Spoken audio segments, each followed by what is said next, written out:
This experiment is taken from Michelle Cree's book, The Compassionate Mind Approach to Postnatal Depression.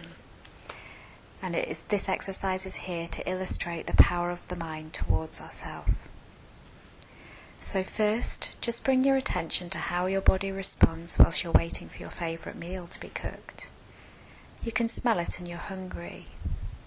You might notice that your stomach rumbles and you salivate as your body gets ready to eat. Now what does your body do if you imagine your favourite meal? It does exactly the same thing. You salivate and your stomach might rumble, so our brain treats our imaginings as if they're real. Whatever is in our imagination therefore has the same impact on our body's response as if it were real. Let's think about another example. What happens in your body when you see somebody you find attractive on television or in a film? Now be honest. We experience arousal in our body. And what happens if we fantasize about that person?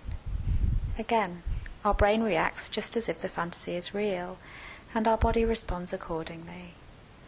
That is why fantasy can be used as such an important part of the sexual experience. This time, think about what happens in your body when someone criticizes or bullies you. We might feel anxiety, anger, or the urge to cry.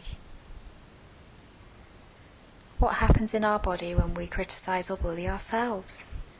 Here we start to see that our brain does not differentiate whether the critic is outside us or our own voice.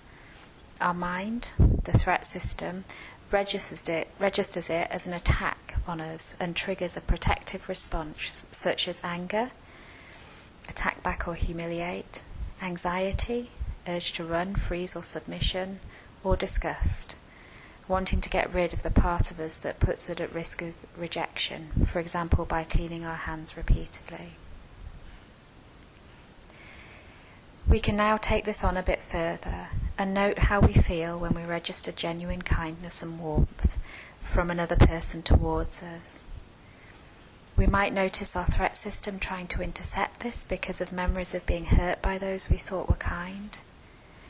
But if we can just imagine putting this fear next to us for a moment, like acknowledging the fear of a child, not pushing them away, but having them close, and letting them know that we still listen more fully to their concerns in a moment, and allow ourselves to really feel that kindness and warmth. What do we feel in our body? We might feel calm, happy, peaceful, contented, safe, or soothed. So what happens in our body when we're kind, warm and caring to ourselves? Again, our protective threat system may jump in at first, and we will turn to this in more detail later. But if we can, again set this aside and really allow ourselves to feel the warmth, kindness and care in our own voice. How does our body respond?